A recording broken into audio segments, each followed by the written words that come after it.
नमः। ओम श्री गुरुभ्यो नमः। ओम मातृशक्तये नमः। ओम असतो मा सद्गमय तमसो मा ज्योतिर्गमय मृत्योर्मामृतंगमय। ओम शांति शांति शांति। उपनिषद कक्षा 335 और बृहदारण्यक उपनिषद की 60वीं कक्षा। कल हमने ये देखा था इससे पहले वाली कक्षा में कि ये बहुत सारे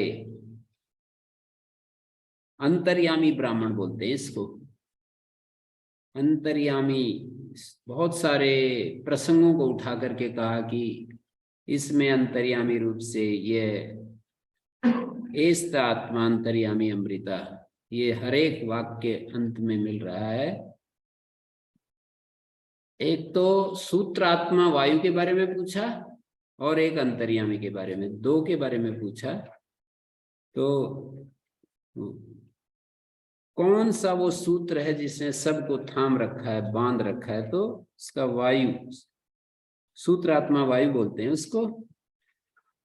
वायुना वही गौतम सूत्रेण अयम च लोका परस्य लोका सर्वाणी च। दूसरे मंत्र में कहा कि सर्वाणी भूतानि संतृप्तानि भवन्ति। इनको हम वैज्ञानिकों की भाषा में कहें तो जो यूनिवर्सल लॉज हैं उनको कह सकते हैं हम। जो यहाँ पर सूत्रात्मा वायु के रूप में प्रस्तुत किया है ना, ऋत नियम भी कह सकते हैं इनको।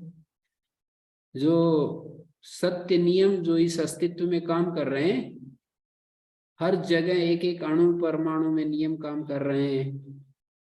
सूर्य अपने जो भी उसका स्वरूप है वो निरंतर ऊष्मा और प्रकाश दे रहा है। हमारी जो ये पृथ्वी है ये घूम रही है, इस पृथ्वी में भी बहुत सारे नियम काम कर रहे हैं। तो इन नियमों के ये जो हर चीज की जो व्यवस्था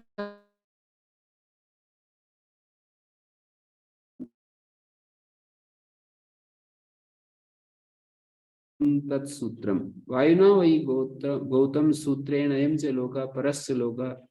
ये लोग परलोक और सब भूत संदृप्त हैं, मतलब थामे हुए हैं।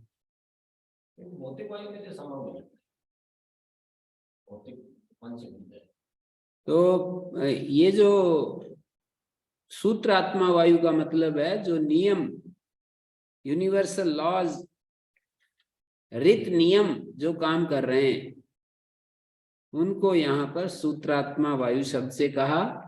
और अंतर्यामी दूसरा प्रश्न था कि अंतर्यामी का क्या है। ये सूत्रात्मा वायु को हम वहां पर भी देखते हैं ना, अनेज देकम मनसो जवीयो नयन देवा अपनुवन पूर्वमर्षत तद्धावतो अन्यानत्ते तितिष्ठत तस्मिन अपो मातरिश्वा दधाति। तस्मिन मानी अंतर्यामी ले लें और मातरिश्वा मानी सूत्रात्मा वायु।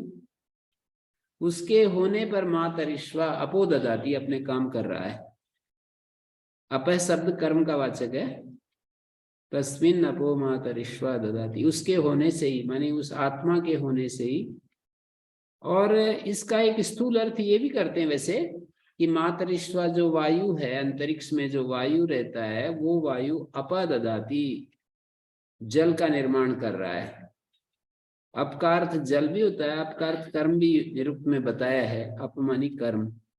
तो तस्मिन अपो मातरिश्वा दधाति, उस अंतर्यामी के होने से, आत्मा के होने से ही अपो दधाति, ये जो आत्मा के होने से ही जो मातरिश्वा है वो अपो दधाति। तस्मिन अपो मातरिश्वा दधाति। तो ये जो है वो उसको तस्मिन अपो मातरिश्वा दधाति, या सूत्रात्मा के रूप में तो मुझे क्या अव्यक्त को ले सकते? नहीं नहीं, संदृप्त बताए ना, सारे लोग संदृप्त हैं।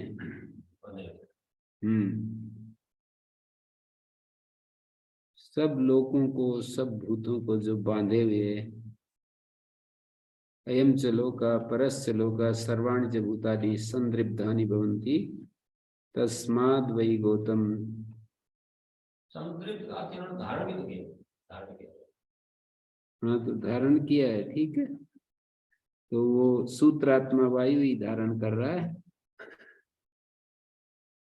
संग्रथितानि भवन्ति अर्थ किया है भाष्यकार ने। वायुना वै गौतम सूत्रेण अयं च लोका परस्य सर्वाणि भूतानि संदृप्तानि भवन्ति संग्रथितानि भवन्ति अस्ति च लोके प्रसिद्धि कथम यस्माद् वायु सूत्रम, कैसे, यस्माद् वायु सूत्रम, वायु सूत्र है, वायुना विधृतम सर्वम, वायु ने ही सबको धारण किया हुआ है। तस्माद् वै गौतम पुरुषम प्रेतम आहु कथयन्ति व्यस्रंसित इस्रस्तानि अस्य पुरुषस्य अंगानि सूत्रापगमे ही मण्यादीनां प्रोतानां अवस्रंसनम दृष्टम एवं वायु सूत्रम। सूत्र के अपगम होने पर जो मणि आदि है ना, वो जो पिरोए रहते हैं सूत्र में, धागे में, उनका अवस्रंसन देखा गया।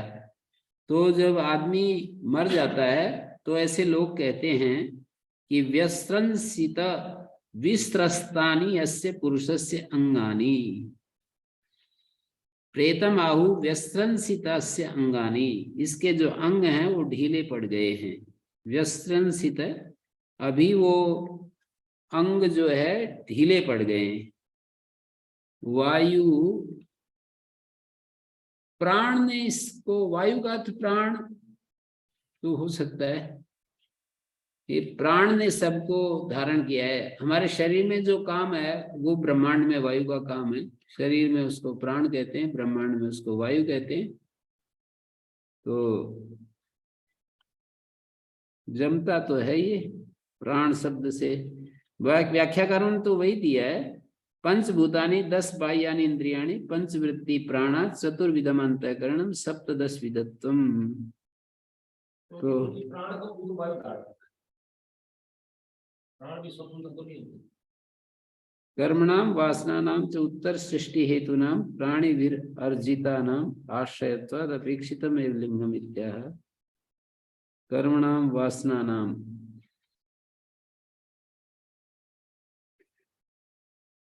सूक्ष्म सूक्ष्मम आकाशवत विष्टम्बकम पृथिव्यादिना, वायु जो है सूक्ष्म वायु लिया, आकाश के समान जो विष्टम्बक है, पृथ्वी आदि का धारक है।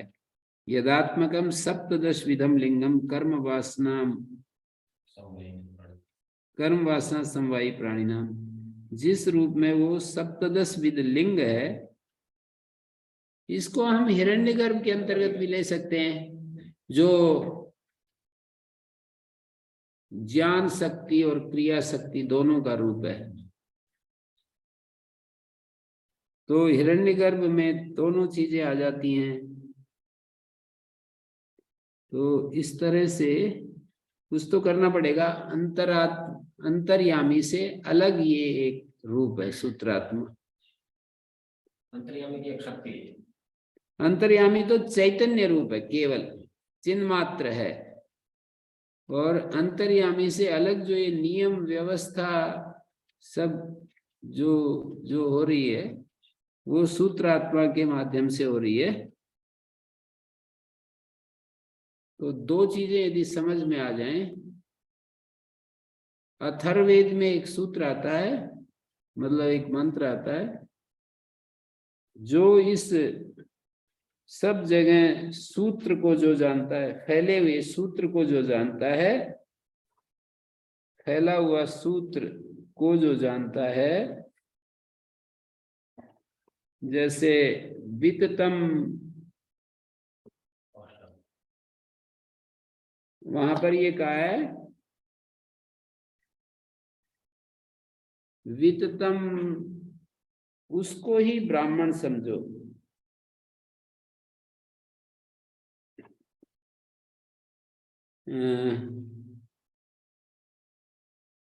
विततम,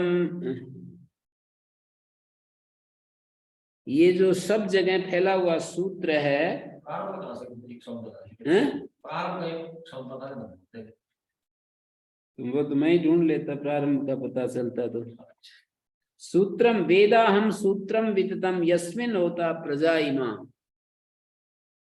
सूत्रम सूत्रस्य अहम वेद अथो यद ब्राह्मणम महत्। यो विद्या, पहले में प्रश्न किया, दूसरे में उत्तर दिया है। तो ये जो पहले में प्रश्न किया है, यही वो सूत्रात्मा वायु है जो यहाँ पूछा गया है मूल संहिता में, अथर्ववेद संहिता में। यो विद्यात् सूत्रम विततम यस्मिन् होता प्रजा इमा, जिसमें ये प्रजाएं ओतप्रोत हैं। सूत्रम सूत्रस्य यो विद्यात् स विद्यात् ब्राह्मणम महत्। उस सूत्र के भी जो सूत्र को जानता है वो ब्राह्मण को जानता है, महान जो ब्राह्मण है उसको जानता है। तो उन्होंने कहा वेदाहम सूत्रम वित्तम, इस फैले हुए सूत्र को जानता है, इसमें यस्मिन् होता प्रजा इमा। सूत्रम सूत्र से अहम वेद अथो यत् ब्राह्मणम महत्। तो दो मंत्र हैं अथर्ववेद का 10वें मंडल का 8वें कांड का, नहीं 10वें कांड का 8वें सूक्त का, और 37-38 मंत्र है। 10, 8, 37, 10, 8, 37, 38। तो 10, 8, 37, 38।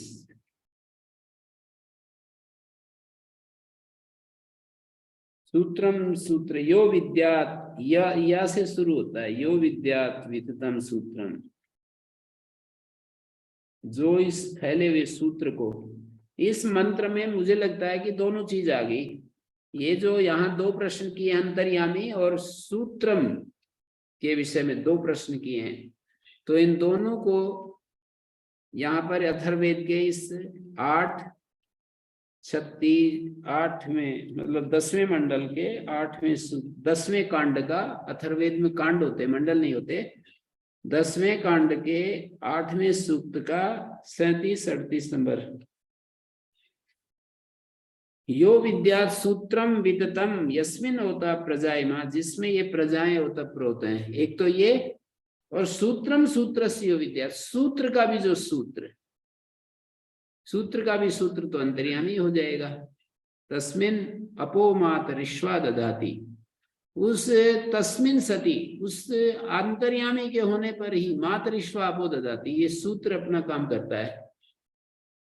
अपो ददाति कर्म ददाति, अपा का मतलब कर्म होता है, मातरिश्वा अपो ददाति, मातरिश्वा जो है वो मातरिश्वा है, ये जो सूत्र, सूत्रात्मा वायु, और तस्मिन शब्द से अंतर्यामी लिया, तो ये सूत्र का सूत्र हो गया।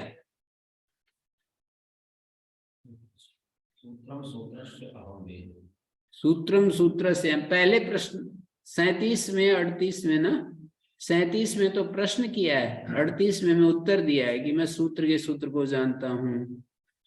जो इस सूत्र के, यो विद्यात् सूत्रम विततम, जो इस फैले हुए सूत्र को जानता है, स यस्मिन् होता प्रजा इमा, जिसमें ये प्रजाएं ओतप्रोत हैं। यहाँ तो यही पूछा है कि प्रजाएं किस में ओतप्रोत हैं, तो सूत्र में ओतप्रोत हैं। सूत्र का भी सूत्र जो है अंतर्यामी, सूत्रम सूत्रस्य यो विद्यात् स विद्यात् ब्राह्मणम महत्, सूत्र के जो सूत्र को, वेदाहम सूत्रम वित्तम यस्मिन् होता प्रजा इमा, सूत्रम सूत्रस्य अहम वेद स अथो यद ब्राह्मणम महत्।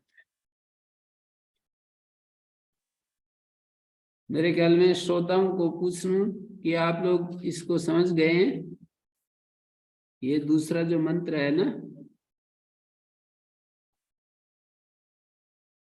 ये जो ब्राह्मण, तीसरे अध्याय का 7वें ब्राह्मण का दूसरा मंत्र, जिसमें दो चीजें बतलाई हैं, दो चीजें मतलब दूसरे मंत्र में सूत्र को बतलाया, फिर उन्होंने कहा अंतर्यामी को और बतला दो। लास्ट में प्रश्न किया अंतर्यामी को और बतला दो। अंतर्यामी क्या है? तो हम सब में आत्मा के रूप में अंतर्यामी मौजूद है। आत्मा के रूप में अंतर्यामी है। वायुर्वै गौतम तत्सूत्रम वायुना वै गौतम सूत्रेण अयं च लोका परश्च लोका सर्वाणि च भूतानि संदृप्तानि भवन्ति।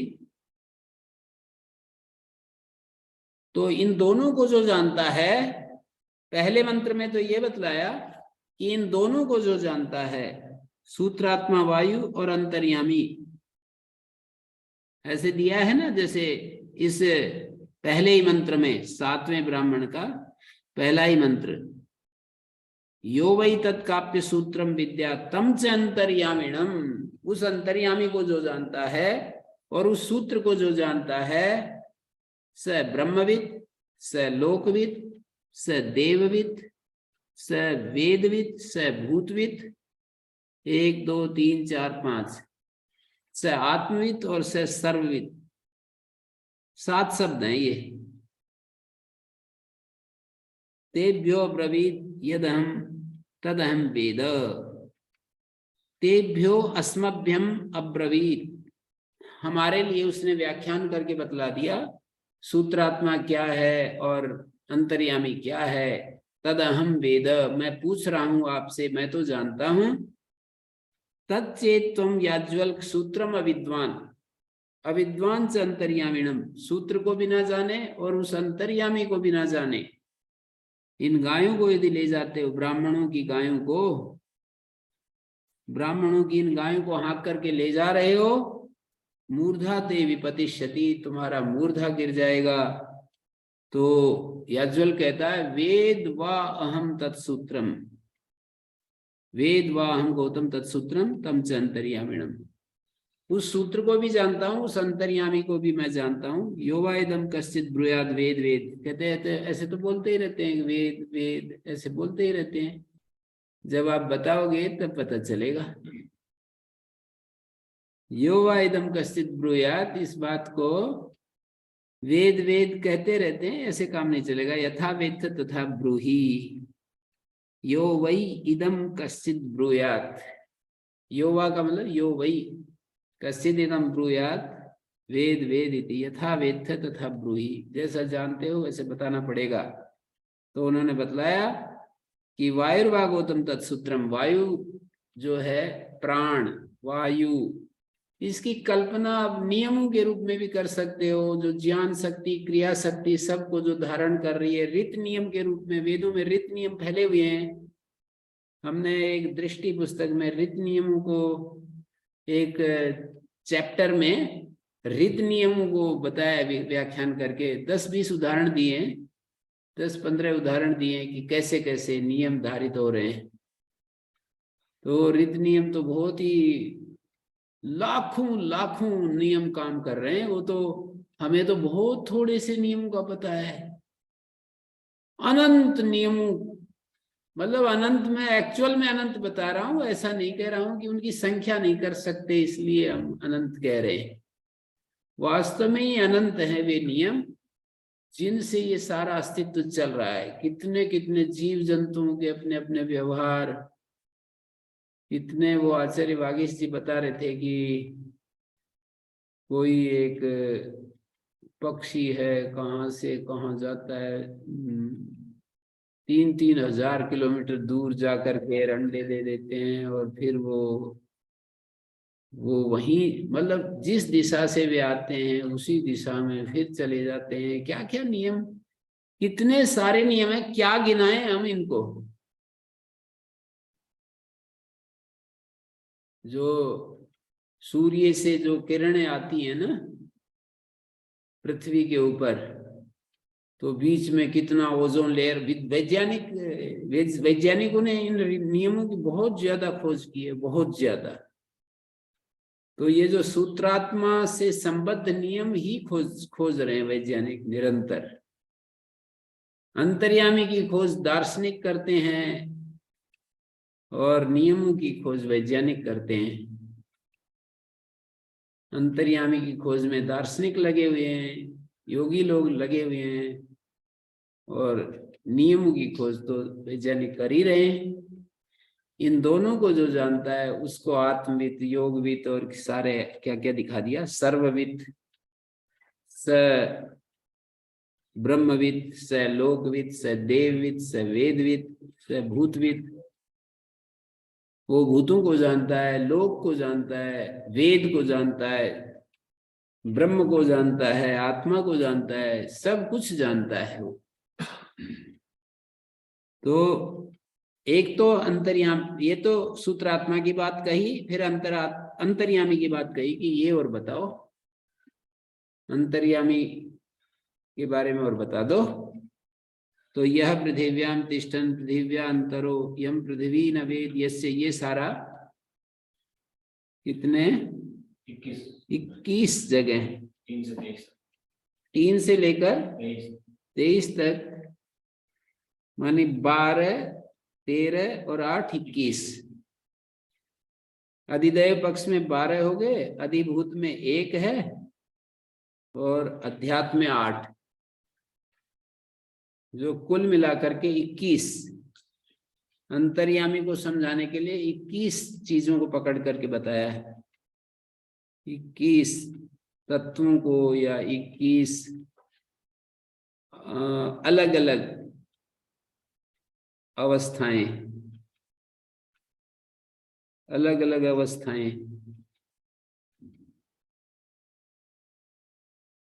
उनको पकड़ करके समझाया है।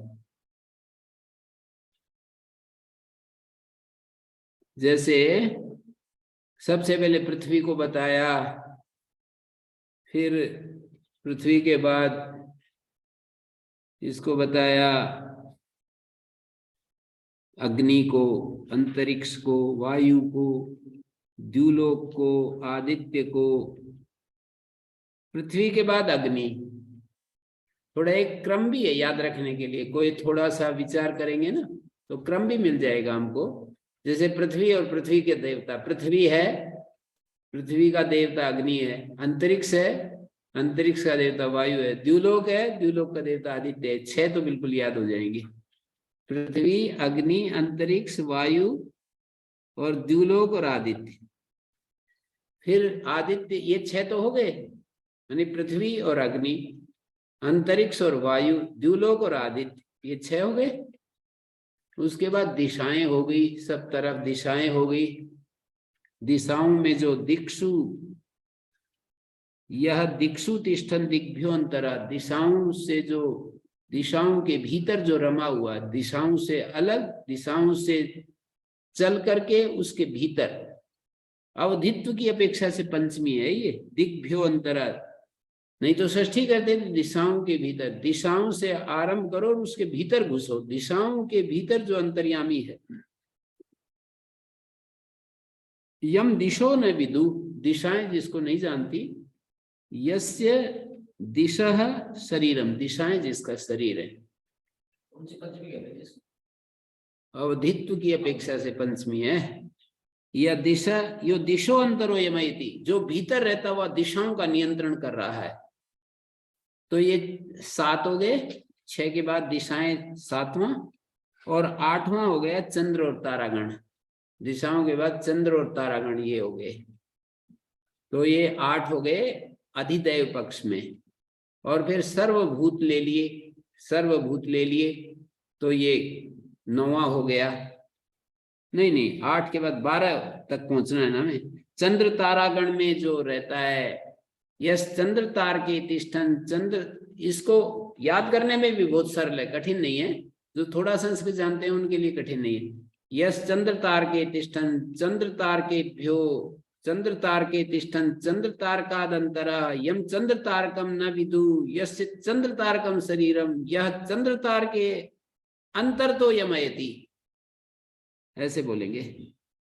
यह चंद्रताम, यस चंद्र तारकम अंतरो यमयति, यस चंद्र तार के तिष्ठन्, चंद्र तारकादंतरो यम चंद्र तारकम न विदु, यस्य चंद्र तारकम शरीरम, यस चंद्र तारकम अंतरो यमयति। इस अंतर्यामी एस्त आत्मांतर्यामी अमृता। तो चंद्र तारक हो गया हमारा 6 7, फिर 8वां हो गया आकाश और तमस और तेज।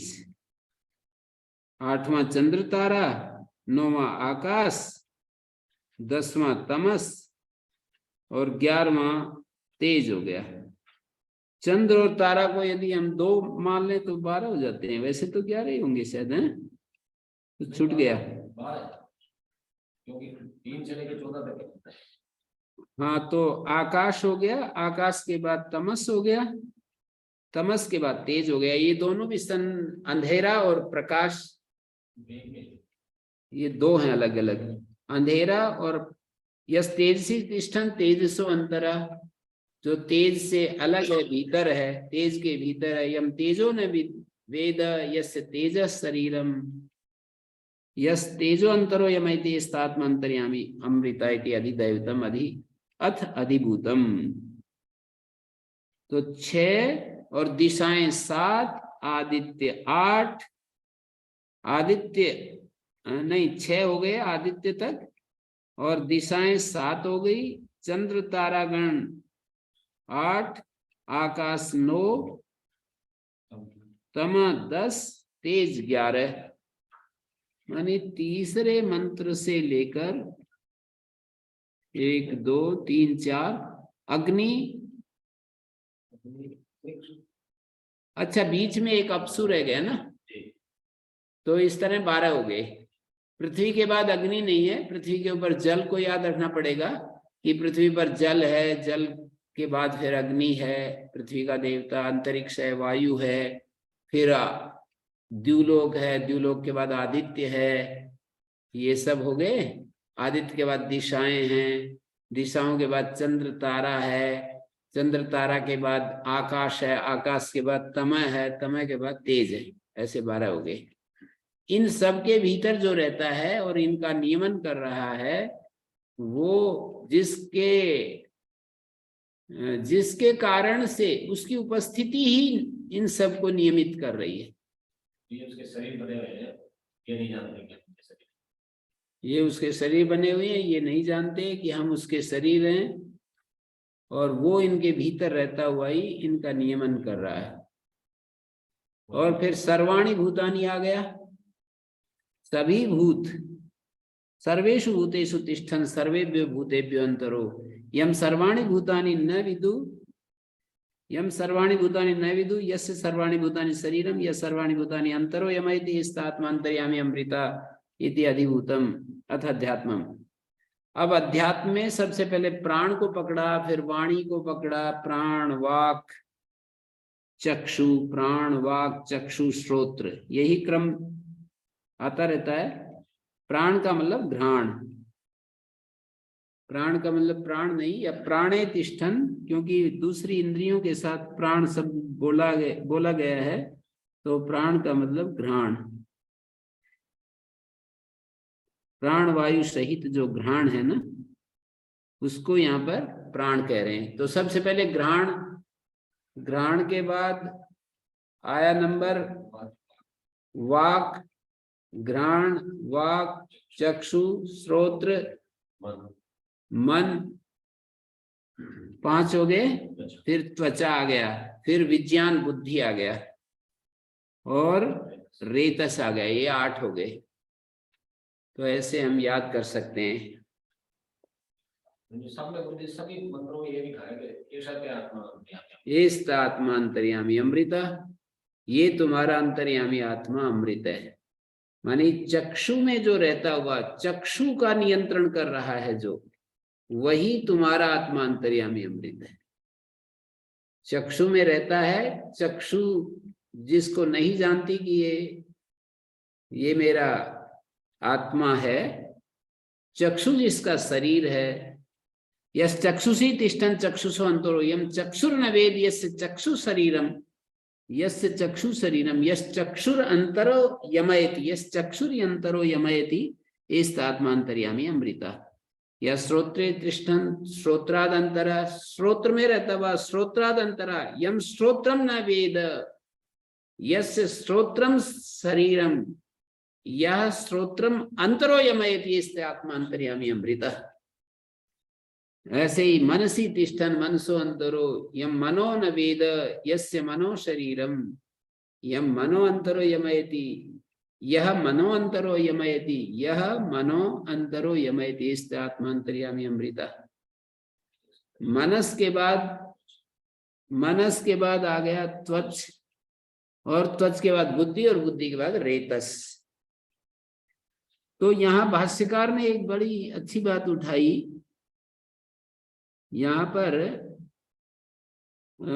विज्ञाने बुद्धो रेतसी प्रजनने तस्मात् पुनः कारणात् पृथ्वी आदि देवता महाभागा सत्या मनुष्यादिवद आत्मनि तिष्ठन्तम आत्मनो नियंतारम अंतर्यामीणम न विदु। कहते हैं भाष्यकार कि क्या कारण है कि पृथ्वी आदि देवता हैं, बड़े भाग्यशाली हैं, बड़ा सामर्थ्यशाली हैं, और फिर भी मनुष्य आदि की तरह आत्मनि तिष्ठन्तम अपने में रहते हुए पृथ्वी आदि जो हैं वो उस पृथ्वी आदि में रहते हुए आत्मनि तिष्ठन्तम आत्मनो नियंतारम उसमें रहते हुए, और उनका नियंता भी है, पृथ्वी आदि का वो नियंता है, ऐसे उस अंतर्यामी को नहीं जानते हैं। तो इसका उत्तर दिया कि अदृष्टो न दृष्टो न विषयी भूता चक्षुर्दर्शनस्य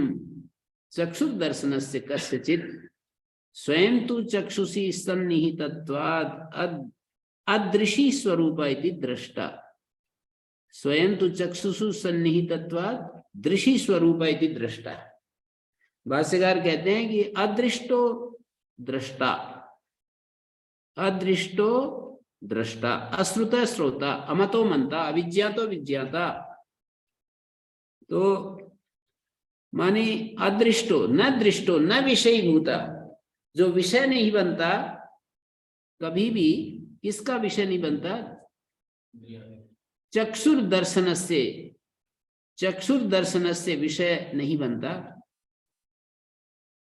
अदृष्टो न दृष्टो न विषयी भूता चक्षुर्दर्शनस्य कस्यचित् स्वयं तु चक्षुषी सन्निहितत्वा दृशी स्वरूपा। चक्षु में सन्निहित होने से वो दृशी स्वरूप है, ज्ञान स्वरूप है, इसलिए दृष्टा। अश्रुता श्रोत्र गोचरत्वम अनापन्ना, श्रोत्र के विषय नहीं बनता है वो आत्मा। श्रोत्र गोचरत्वम अनापन्ना कस्यचित्, किसी का भी वो विषय नहीं बनता, श्रोत्र का भी। स्वयं तो अलुप्त श्रवण शक्ति सर्व श्रोत्रेषु सन्निहितत्वात् श्रोता, सभी श्रोत्रों में सन्निहित होने से वो श्रोता है। हमारे कानों में सन्निहित है वो, तो कोई भी बात आती है तो वही सुन रहा है, और आंखों से जो चीज दिखाई देख रहे हैं तो वही देख रहा है, और हमारे घ्राण में जो भी चीज गंध उपस्थित होती है वही सूंघ रहा है, और हमारी नेत्रों से जो कुछ रूप देखने में आते हैं वही देख रहा है, कानों में वही सुन रहा है, और वाणी में वही बैठा हुआ बोल रहा है। वाणी में भी आया ना,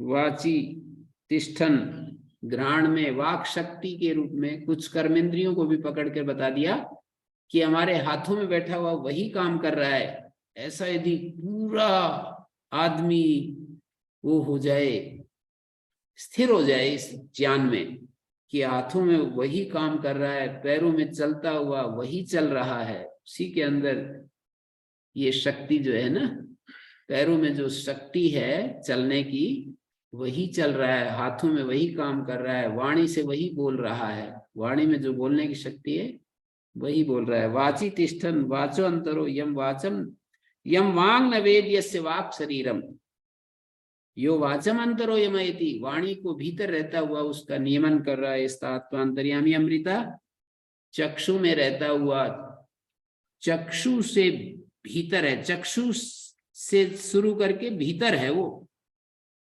माने चक्षु से ये जो इसका ऊपर वाला हिस्सा है ना, यहाँ से शुरू करके भीतर घुसा हुआ है वो, इसलिए पंचमी दी है, अवधि की अपेक्षा से पंचमी है यहाँ। यम चक्षुर न वेद यस्य चक्षु शरीरम, चक्षु जिसको नहीं जानती, चक्षु तो उसको नहीं जानती, यस्य चक्षु शरीरम, चक्षु जिसका शरीर है, यह चक्षु अंतरो यमयति, जो चक्षु को भीतर रहता हुआ नियमित कर रहा है। फिर ओम आचार्य जी, यहाँ पर एक शंका होती है हाँ जी, कि पहले ये कहा था कि भी दूसरा दूसरे को देखता है, तो यहाँ पर तो ब्रह्म और सारी चीजें एक ही हुई, तो ब्रह्म कैसे देखेगा? क्योंकि वो तो है ही, चक्षु भी वही है, देखने वाला भी वही है, और सब कुछ वही हो गया, तो वो किसको कौन कैसे कहाँ देखेगा? ये शंका सी थोड़ी ही। हमें देखने का, जब उस स्थिति में आप चले जाएंगे तब तो ठीक है, फिर कौन किसको देखेगा? ऐसा तो कही रखा है कि जब यस्य तु सर्वम आत्मा एव भूत केन कम पश्येत केन कम शृणुयात केन कम मनवीत केन कम विजानीयात, ऐसे कहा ही है। जो आपने प्रश्न उठाया ये बृहदारण्यक में ही आया है कि जब यस्य तु सर्वम आत्मा एव भूत, जिसको सब आत्मा ही हो गया, वो किसको देखेगा, किसको सुनेगा, किसके द्वारा किसको सुनेगा? सर्वम आत्मा। पर जहां द्वैत है, हमारी जो वैसी स्थिति हमारी अभी आई नहीं है, तो फिर द्वैत है तो हम आंख से देखते हैं, कान से सुनते हैं, मन से विचार करते हैं, ये सब होता ही है। तो ये एक ब्रह्म हमारी पारमार्थिक अवस्था है, एक व्यवहारिक अवस्था है। व्यवहारिक स्थिति में अभी हमारे को ये संसार दिखता है ना, संसार दिखता है, संसार से मैं अपने आप को अलग देखता हूं। तो ऐसी स्थिति के लिए समझा रहे हैं कि वो आंख में बैठा हुआ और स्वयं नहीं दिख रहा है पर देख रहा है, स्वयं नहीं दिख रहा है पर देख रहा है। वो कानों का, कान उसको नहीं सुनते, कान उसको नहीं सुनते, लेकिन कान में श्रवण शक्ति के रूप में वही तो बैठा है। सभी भूत और सभी देव आदि जो उसके शरीर बने हैं वे भी नहीं जानते। हाँ, सारे भूत, सारे देवता और सारे इंद्रियों में जो एक एक अलग अलग विज्ञान बुद्धि भी उसको नहीं जानती है। रेतस जिससे कि मनुष्य पैदा होता है, वो भी नहीं जानता है कि ये मेरा शरीर है। रेतस भी उसको नहीं जानता है कि ये मेरा शरीर है। मैं इसका शरीर। हाँ, रेतस नहीं जानता है कि हम सब के शरीर बने हैं। हाँ, हम शरीर हैं और वो मेरा मालिक है, वो मेरा मालिक है। और सारे देव शक्तियां जो गिनाई यहाँ पर, पृथ्वी, जल, अग्नि, अंतरिक्ष, वायु, द्युलोक, आदित्य, दिशाएं और तमस और तेज और आकाश, ये सारे जो देव शक्तियां हैं, सबको एक एक को पकड़ के आकाशे तिष्ठन आकाशादंतरो यम आकाशो नैवेद्य से आकाश शरीर, जिसका आकाश शरीर है। अंतरिक्ष और आकाश दो अलग अलग चीज। आकाश अलग चीज हो सकती है, अंतरिक्ष तो जहां वायु रहता है वो है, आकाश अव्याकृत ले सकते हैं। आकाश का मतलब अव्याकृत का भी है पीछे, आकाश का मतलब अव्याकृत है। तो आकाश अव्याकृत जो तत्व है ना, उसको आकाश कहते हैं। आप भूल गए शायद, आकाश अव्याकृत के रूप में किस में आकाश ओतप्रोत है, तो वहां आकाश परमात्मा में बताया, अव्याकृत परमात्मा में। ये किस में ओतप्रोत है? ये जो जितना भी दिखाई देता है प्रपंच, ये किस में होता है? आकाश में। आकाश मतलब अव्याकृत में, और अव्याकृत किस में ओतप्रोत है? परमात्मा में। तो जो आपने ठीक प्रश्न उठाया, बढ़िया प्रश्न किया, कभी कभी बढ़िया प्रश्न कर देते हो शास्त्री जी। तो ये प्रश्न यहाँ पर दिया है, देखिए मैं आपको, यस्य सर्वम आत्मा एव अभूत, केन कम पश्येत, निकाल सकते हो क्या? हाँ जी, हैं? शुरू करते हैं तो यस्य सर्वम आत्मा एव अभूत केन कम पश्येत कम केन कम शृणुयात, जिसका सब आत्मा ही हो गया है वो किसके द्वारा सुनेगा, किसको देखेगा, किसको मनन करेगा। यस्य तु द्वैतम इव भवति इतरो इतरम पश्येत, मैत्रेयी ब्राह्मण में होना चाहिए, मैत्रेयी ब्राह्मण में होना चाहिए। यस्य सर्वम क्या है? आत्मा एव भूत केन कम पश्येत, ये है दूसरे अध्याय का चौथे ब्राह्मण का 14वां मंत्र, दूसरे अध्याय का 14वां ब्राह्मण 4 मंत्र 14। यत्र ही द्वैतमिव भवति तद इतरा इतरम जिघ्रति, जहां द्वैत होता है ना वहां एक दूसरे को सूंघता है। इतरा इतरम पश्यति इतरा इतरम शृणोति तद इतरा इतरम अभिवदति, तत्का मतलब तत्र।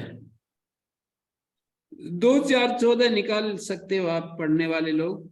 यत्र ही द्वैतम इव भवति तद इतरा इतरम जिघ्रति तद इतरा इतरम पश्यति तद इतरा इतरम, तद मानी तत्र, सर्वनाम पद है तत् सप्तमी के अर्थ में। तत्र इतरा इतरम पश्यति इतरा इतरम शृणोति इतरा इतरम अभिवदति इतरा इतरम मनुते तद इतरा इतरम विजानाति।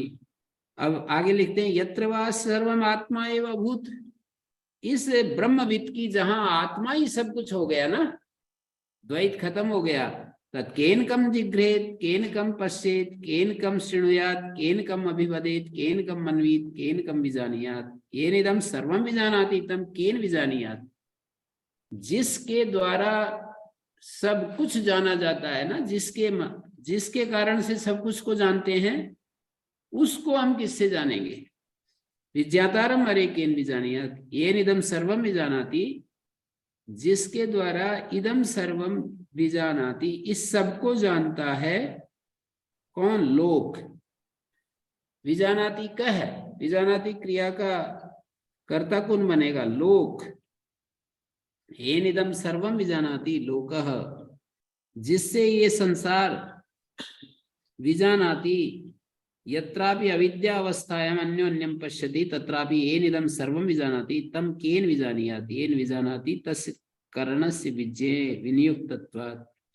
वो जिसके द्वारा जानता है वो तो करण में आ गया, करणस्य विज्ञे विनियुक्तत्वात्, करण को जानने में वो विनियुक्त। भाष्यकार ने भाष्य किया है यत्रापि अविद्यावस्थायाम अन्योन्यम पश्यति, अविद्यावस्था की बात कह रहे हैं कि अविद्यावस्था में भी ये निदम सर्वम जानाति, जिसके द्वारा हम सबको जानते हैं, तम केन विजानीयात, उसको किस साधन से जानेंगे? येन विजानाति तस्य करणस्य विज्ञेय विनियुक्तत्वात्, करण का जो विज्ञेय पदार्थ है ना, आंखों का, कानों का, करणों का जो विज्ञेय है, जिसके द्वारा जानते हैं वो तो विज्ञेय में विनियुक्त हो गया। ज्ञातुश्च ज्ञेय ही विज्ञाता न आत्मनि, जिज्ञासा न आत्मनि। ज्ञाता जो है जानने वाला, उसकी ज्ञेय में जिज्ञासा होती है, अपने में थोड़ी होती है।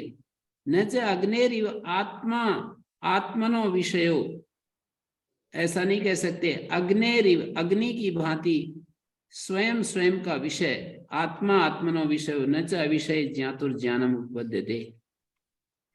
अविषय में ज्ञाता का ज्ञान उत्पन्न नहीं होता है। कोई विषय रहित अवस्था हो और उसमें जानने वाला को ज्ञान हो जाए, कुछ भी नहीं है, चारों तरफ शून्य है, और फिर उसको शून्य को होगा तो शून्य के रूप में जानेगा। पर अविषय में ज्ञाता का ज्ञान उत्पन्न नहीं होता। तस्माद् येनिदं सर्वं विजानाति तम विज्ञातारम केन करणेन को वा अन्यो विजानीयात्, किस कारण से जानेगा और कौन दूसरा उसको जानेगा? यदातु पुनः परमार्थ विवेकिनो ब्रह्मविदो विज्ञाता एव केवलो अद्वयो वर्तते। जो परमार्थ विवेकी है, ब्रह्मविद है, विज्ञाता ही केवल शेष रह गया, अद्वय हो गया। तम विज्ञातारम अरे केन विजानीयात्, ऐसे उस विज्ञाता को हम किससे जानेंगे?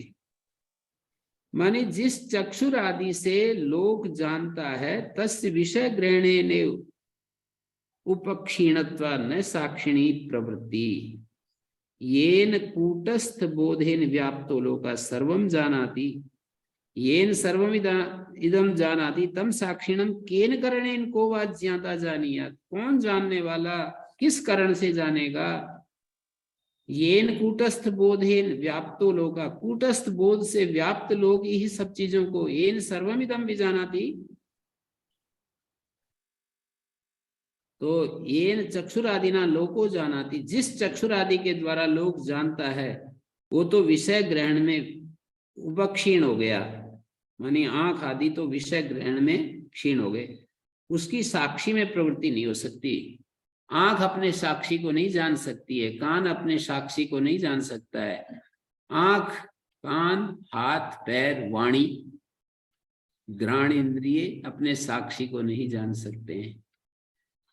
साक्षी के होने से आंख जानती है, साक्षी के होने से कान सुनता है, साक्षी के होने से वाणी बोलती है। ऐसा है हमारा इष्ट देवता, हमारा मन इस कार्यकरण संघात का, महर्षि दयानंद के भाषा में हमारा मनी हम जीवों का इष्ट देवता। तो ये कहते हैं अदृष्टो न दृष्टो न विषयी भूता चक्षुर दर्शनस्य कस्यचित् स्वयं तो चक्षुषी सन्निहितत्वा दृशी स्वरूपा तथा श्रुत। शास्त्री जी के कुछ ये उपनिषद की भाषा कुछ हस्तगत हुई। ये स्पष्ट है जी, इसमें कोई वो है नहीं जी, आपने एक ही शब्द में व्याख्या कर दी इसकी, व्यवहारिक भाषा के अंदर लेंगे इसको। व्यवहारिक भाषा भी ठीक है, यूं कहो अविद्यावस्था में। हाँ विद्या अवस्था, अविद्या अवस्था में जो मतलब इसमें क्या कहना चाहिए, अविद्यावस्था में, जब हम अविद्यावस्था में हैं तो द्वैत है, और द्वैत है तो अविद्यावस्था में भी एक तो बिल्कुल महा अविद्या होती है, और अविद्यावस्था में भी एक ज्ञान प्रस्फुटित होने लगता है।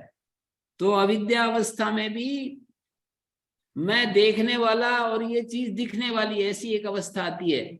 और जो रात दिन कर्म में लगे हुए हैं, बस रसपच हैं बिल्कुल अपने भोगों को जुटाने में, और रात दिन पिल रहे हैं अपना आजीविका कमाने में, अपने पैसे करने में, उनको कभी सुनने के लिए मिलता ही नहीं ये सब। तो वो एक घन घोर अविद्या है। वहां तो इतना भी नहीं पता चलेगा कि मैं देखने वाला हूं, ये दिखने वाली है, ये चीज इतना भी भेद नहीं पता चलेगा। लेकिन अविद्या की भी कुछ कुछ वो है ना, हिरार्की है, मतलब इतने लेवल की एक अविद्या, कैटेगरीज हैं, सीढ़ियां हैं। तो इस लेवल की अविद्या, इस लेवल की पहाड़ की तरह है अविद्या। तो उस अविद्या पर्वत के ऊपर जब हम चढ़ते हैं तो बीच में चले गए, आखिरी में जाकर पहुंच गए। तो ये अविद्या का अलग अलग स्तर होते हैं। अविद्या में ही हमारे को ये दृष्टा दृश्य का जो बोध है वो अविद्यावस्था में ही होता है। और अविद्यावस्था में ही ये रहता है कि मैं बस, मेरे को तो पता नहीं, मेरी दृष्टा दृश्य एक ही महसूस होता है। अनात्म में आत्मा का आरोप करके, और बस वही हम अपना स्वरूप समझते हैं, शरीर को अपना स्वरूप समझते हैं, मन बुद्धि को अपना। तो व्यवहारिक भाषा के साथ ये भी जोड़ दीजिए कि जहां अविद्या अवस्था में हमारे को ये एक स्थिति दिखाई देती है कि मैं देखने वाला हूं, ये दिखने वाली। तो अदृष्टो दृष्टा, अश्रुता श्रोता, अमतो मनता, मन संकल्प विषयता मनापन्ना। वो मन के संकल्प विषय, मन जैसे संकल्प करता है तो वो नहीं, मन का संकल्प विषय नहीं बनता है। दृष्ट श्रुते एवं सर्वा संकल्पयति, अदृष्टत्वाद अश्रुतत्वादेव अमत। देखी और श्रुति हुई सुनी हुई बात को ही तो कोई संकल्प करता है, देखी और सुनी हुई बात पर ही तो विचार करता है।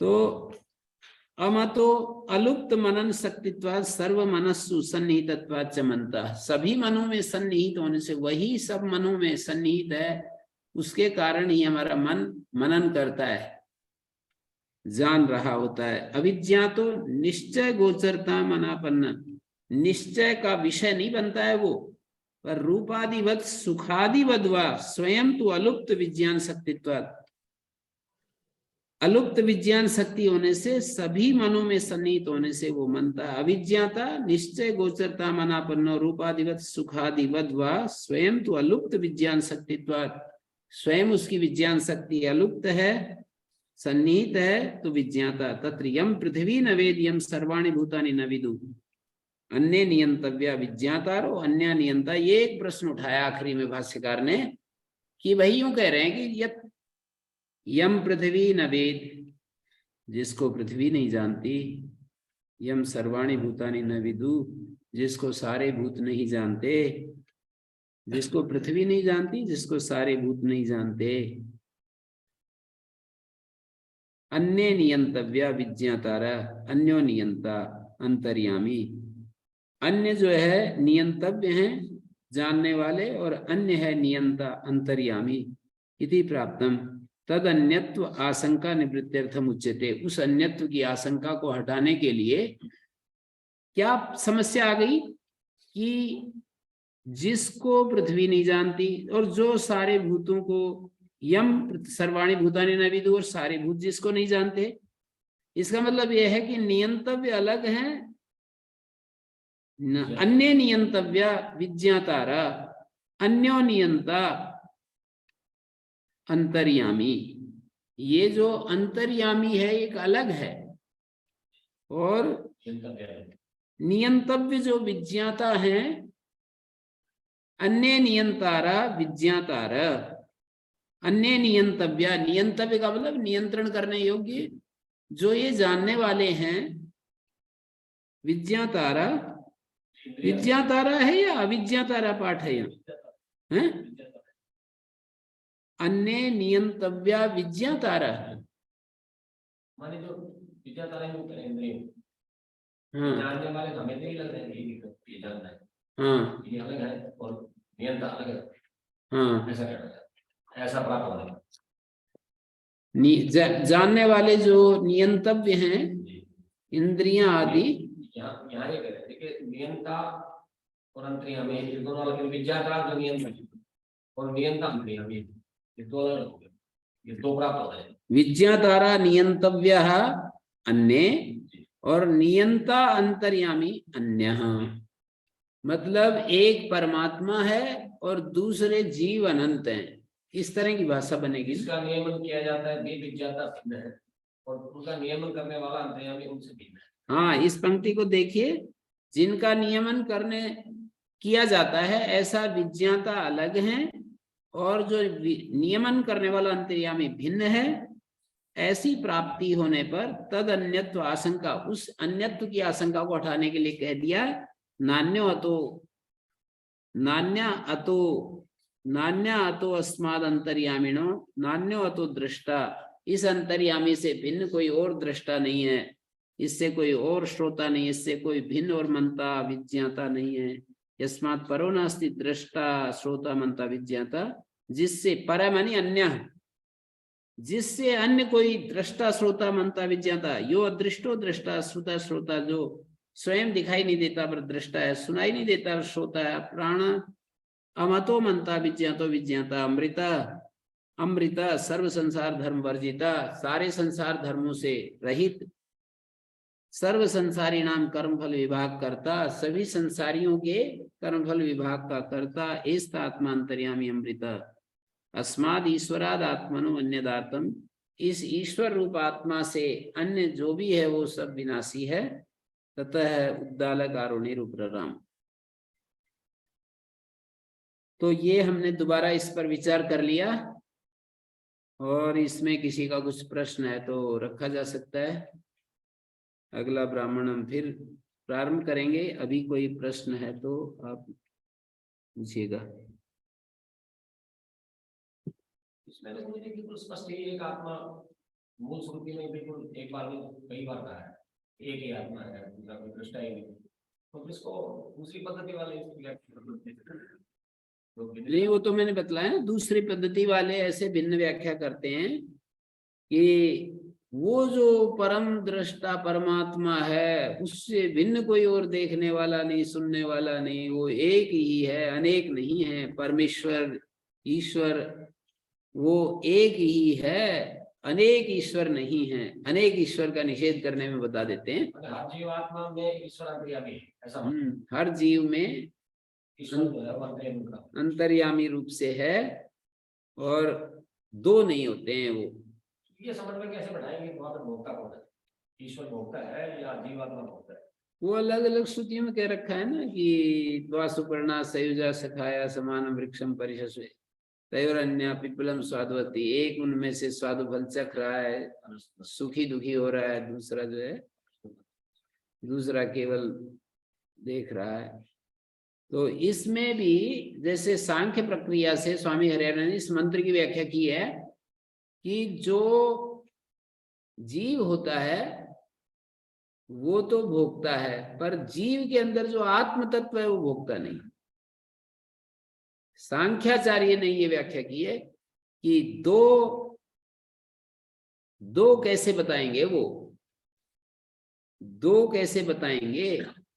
तो कहा कि जो आत्मा होता है, जीव के अंदर जो चैतन्य है, जीव का मतलब बुद्धि से युक्त जो चैतन्य, तो बुद्धि से युक्त जो चैतन्य है वो तो भोगता है, करता है। लेकिन बुद्धि के भीतर जो चैतन्य है, शुद्ध चैतन्य, वो न करता है न भोगता है।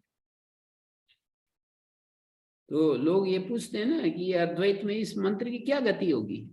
ये तो द्वैत वाले ने ऐसी गति कर दी, तो अद्वैत वालों को तो क्या दिक्कत है? तो ऐसी कितनी श्रुति पढ़ लेंगे जिसमें स्पष्ट ये कहा है? नहीं, वो इस मंत्र को सबसे ज्यादा उद्धृत किया जाता है कि इस मंत्र के रहते हुए कैसे एक आत्मा हो सकता है।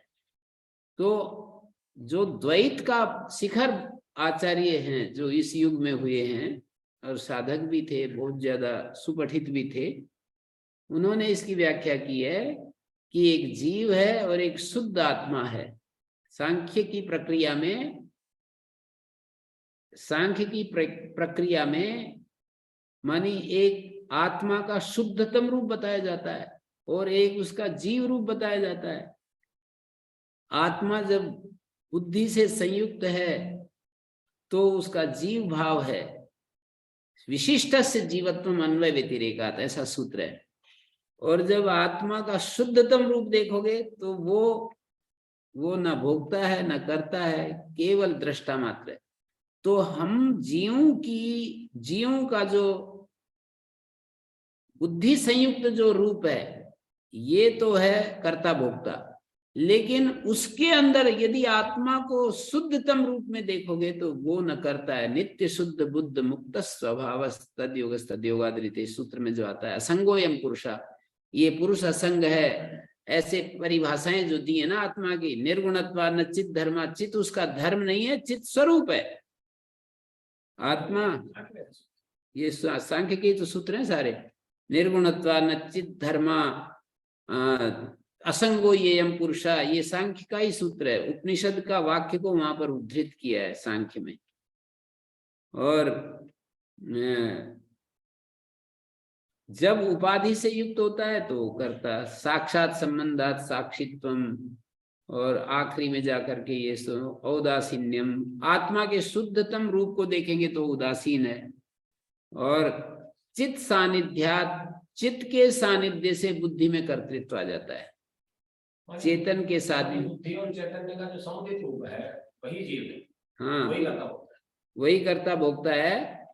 लेकिन उसके अंदर यदि आप विश्लेषण करके देखने लगोगे कि इस चैतन्य, शुद्ध चैतन्य की क्या स्थिति है, तो न वो करता है न भोगता है।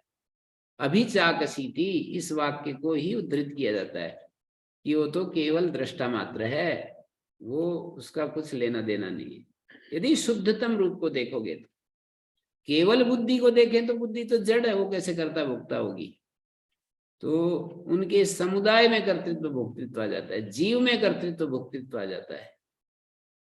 अब जीव का भी यदि विश्लेषण करके देखेंगे तो जीव भी ऐसा ही है। यदि जीव का भी विश्लेषण करके देखने लगोगे, चीरफाड़ करके देखोगे, तो जीव में भी जो शुद्ध चैतन्य है वो कहाँ करता भुगता है। तो वो जीव को तो अनंत मतलब अनादि अनंत तो नहीं कहा जा सकता। तो ये तो सांख्याचार्य भी ये कहते हैं कि जीव अनादि है लेकिन अनंत नहीं, शांत है। अनंत नहीं। अनादि है पर अनंत नहीं, शांत है। ये सांख्याचार्य भी ऐसा कह रहे हैं और ये वेदांत भी ऐसा ही कह रहा है। अनादि शांत है, मुक्ति होने के बाद दोबारा लौटने की कोई प्रक्रिया नहीं। ब्रह्मलोक से वापस लौटते हैं ये तो मानते ही हैं, स्वर्ग लोक से वापस लौटते हैं तो मानते ही हैं, पर मुक्त हो गए जब सारी वासनाएं क्षीण हो गई तो फिर वापस लौटने की कोई प्रक्रिया नहीं, कोई उपाय नहीं।